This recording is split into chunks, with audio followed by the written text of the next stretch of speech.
গোটেই জীৱন তেওঁ ভূত প্ৰেতৰ ৰহস্য বিচাৰি ফুৰিলে। এটাৰ পাছত এটা ভয় লগা ঠাইত গৈ তেওঁ ইনভেষ্টিগেশ্যন চলালে। কিন্তু এদিন তেওঁৱে হৈ পৰিল এটা ডাঙৰ ৰহস্য। নিজৰ ঘৰৰ ভিতৰতে পোৱা গ'ল তেওঁৰ dead body. Was it suicide? Or something far more unsettling. This is the case of Gaurav Tiwari's mysterious death.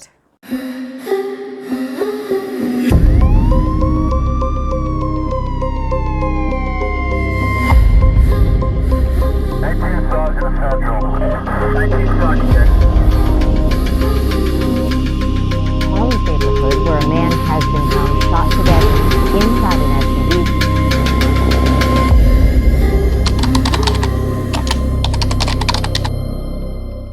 গৌৰৱ তিৱাৰী বিহাৰৰ পাটনাৰ এটা ল'ৰা, যাৰ মন আছিল পাইলট হ'বলৈ, আৰু সেইমতেই তাৰ মাক দেউতাকে যেনে তেনে তাক US পঠায়।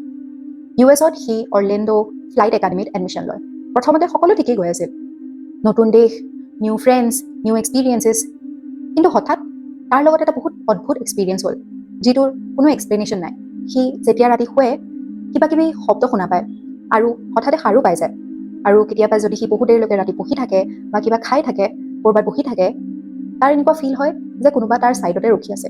এজন নৰ্মেল মানুহৰ নিচিনা সিও এনেকুৱা ভূত প্ৰেত ছুপাৰ নেচাৰেল থিংছত বৰ এটা বিশেষ বিলিভ কৰা নাছিল। কিন্তু যেতিয়া এই অদ্ভুত এক্সপিৰিয়েঞ্চেছখিনি সঘনাই হ'বলৈ ধৰিলে, সি আৰু সেইটো ইগন'ৰ কৰি থাকিব নোৱাৰিলে। সি লগালগ নিজৰ এপাৰ্টমেণ্টৰ মালিকক কণ্টেক্ট কৰে আৰু লগতে তাৰ previous টেনেণ্টছকো।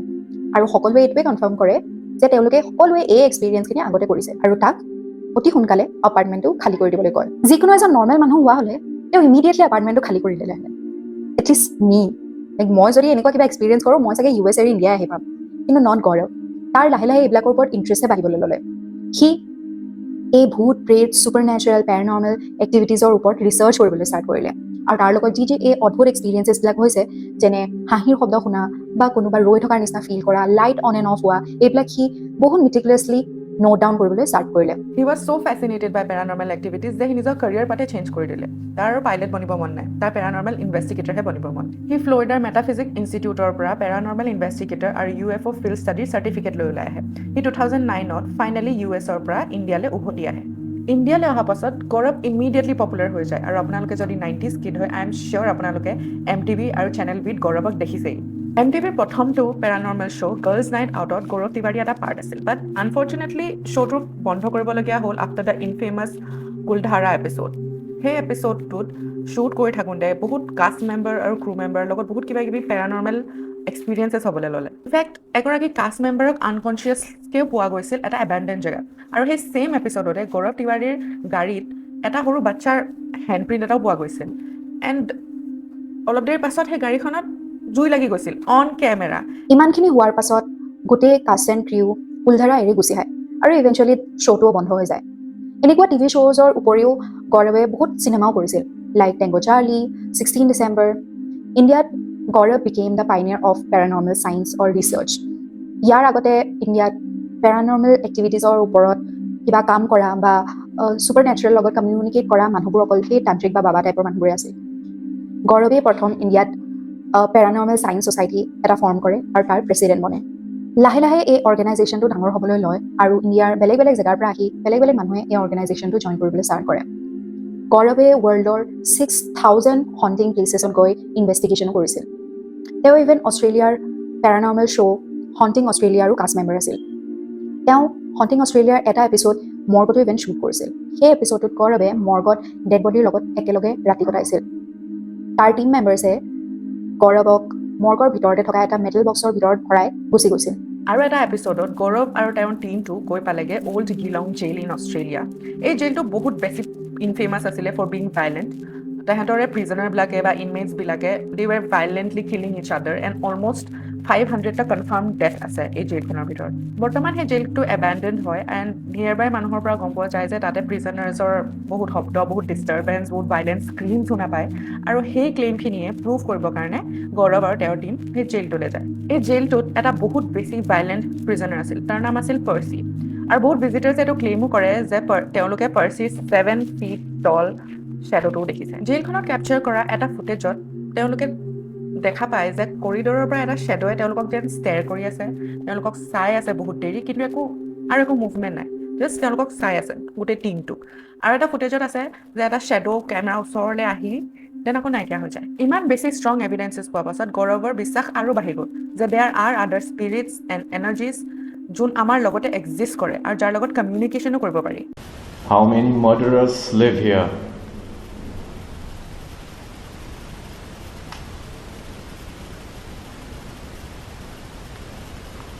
I hear some men talking.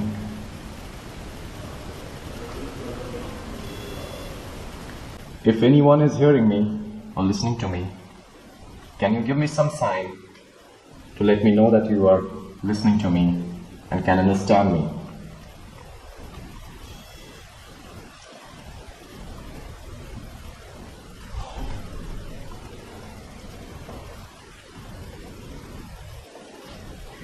Looking here.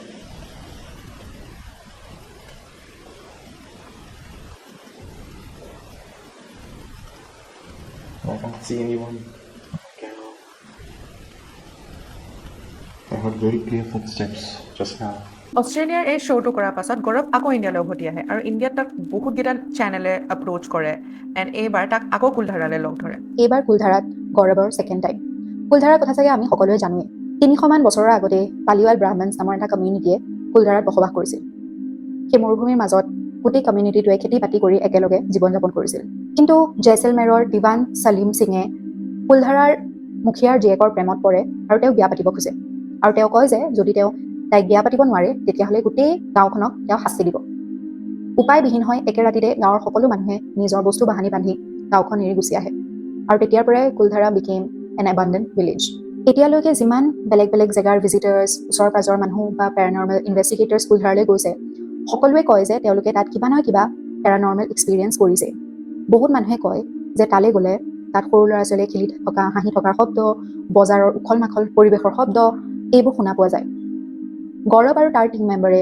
মিলি কুলধাৰাৰ গ্ৰেভিয়াৰ্ডলৈ যায় লগত কেটোমিটাৰ আৰু বেলেগ বেলেগ ধৰণৰ অডিঅ' ইকুইপমেণ্ট লৈ আৰু তেওঁলোকে কুলধাৰাৰ স্পিৰিটছবিলাকৰ লগত কমিউনিকেট কৰিবলৈ ট্ৰাই কৰে এনেকৈ কমিউনিকেট কৰিবলৈ ট্ৰাই কৰোঁতেই গৌৰৱে তাৰ অডিঅ' ইকুইপমেণ্টছত শুনা পায় যে কোনোবাই তাক বহুত খঙেৰে কুলধাৰা এৰি যাবলৈ কৈছে আৰু কৈছে যে কুলধাৰাৰ মানুহখিনিক একো যাতে ডিষ্টাৰ্ব নকৰে being a paranormal investigator is not an easy job বহুতে বিশ্বাস কৰিব পাৰে কি স্পিৰিটছ আছে স্পিৰিটছ নাই ভূত প্ৰেত হোৱাটএভাৰ বাট মই এনাৰ্জিক বিলিভ কৰোঁ যে there are good energies there are bad energies and for Gaurav to keep on exposing himself to energies good or bad high chance আছিল যে সেইটো এটাক এফেক্ট কৰিব ইভেন গৌৰৱে নিজেও এডমিট কৰিছে যে বেয়া এনাৰ্জি যদি সি কেতিয়াবা এনকাউণ্টাৰ কৰিছে সেই বেয়া এনাৰ্জিবোৰ তাৰ লগত থাকি যায় and it affects his mental health and his personal life because of all this bad energies গৌৰৱৰ নিজৰ ৱাইফ আৰ্য়াৰ লগত বহুত কাজিয়া হৈছে and they were newly weds are not supposed to fight they are supposed to be in their honeymoon phase but তাৰ বহুত কাজিয়া হৈছিল আৰু বহুতে কয় যে কাজিয়াৰ মেইন ৰিজনটো হ'ল যে গৌৰৱৰ ৱৰ্কিং স্কেডুল যে সি গোটেই ৰাতি ইনভেষ্টিগেশ্যন কৰি পেলাই বাহিৰত থাকে but as a paranormal investigator Gaurav cannot help his schedule তাৰ জবটোৰ সেইটো ডিমাণ্ডেই হয় যে সি ৰাতিয়ে যাব লাগিব সি ৰাতিয়ে কাম কৰিব লাগিব সি ৰাতিয়ে ইনভেষ্টিগেট কৰিব লাগিব আৰু 6 জুলাই 2016 দিনা এনেকুৱা এটা ৰাতি গৌৰৱ আহিছে ৰাতি 2টা বজাত ঘৰলৈ আৰু সি দেৰিকৈ অহাৰ কাৰণে আৰ্য়াৰ লগত তাৰ আকৌ কাজিয়া হ'ল অলপ দেৰি কাজিয়া লাগি দুয়োটাই শুই থাকিলে নেক্সট দিনা around 9 AM Gaurav woke up আৰু সি আগ ৰাতিৰ যি ফুটেজ আছিলে সেইবিলাক এডিট কৰিব ল'লে অলপ সময়ৰ পাছত গৌৰৱে গা ধুবলৈ বাথৰুমত সোমায় 5 মিনিটমান বাথৰুমত থকাৰ পাছত থাপকৈ এটা শব্দ শুনা যায় আৰু সেই শব্দটো শুনি গৌৰৱৰ ৱাইফ আৰ্য়াই দৌৰি গৈ বাথৰুমৰ দুৱাৰত ঢকিয়াবলৈ ষ্টাৰ্ট কৰে দুৱাৰ ঢকিওৱাৰ পাছতো কোনো ধৰণৰ উত্তৰ নোপোৱাত তেওঁ দুৱাৰখন খুলিবলৈ ট্ৰাই কৰে কিন্তু যিহেতু দুৱাৰখন লক হৈ আছিল খোলাটো পচিবল নাছিল এই হুলস্থুলৰ মাজতে গৌৰৱৰ দেউতাকো আহি বাথৰুমৰ ওচৰত আহে আৰু দুয়ো ৱাইফ আৰু দেউতাক মিলি দুৱাৰখন ভাঙিব পাৰে দুৱাৰ ভঙাৰ পাছত তেওঁলোকে দেখা পায় যে বাথৰুমত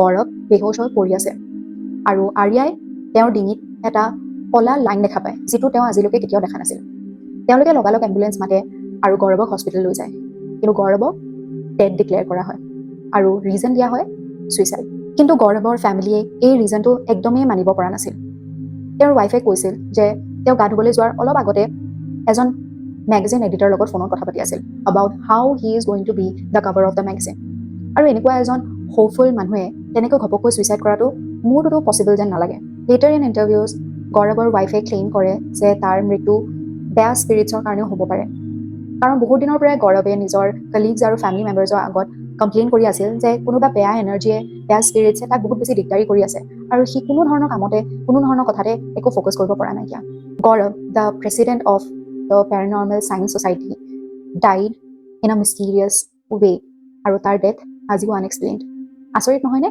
আপোনালোকে কি ভাবে তেওঁ ছুইচাইড কৰিলে নে কোনোবা বেড স্পিৰিটছে তেওঁক ফ'ৰ্চ কৰিলে নিজে নিজকে মাৰি পেলাবলৈ আমাক কমেণ্টত জনাব আজিলৈ আহিছোঁ আকৌ লগ পাম এটা নতুন কাহিনী লৈ বাই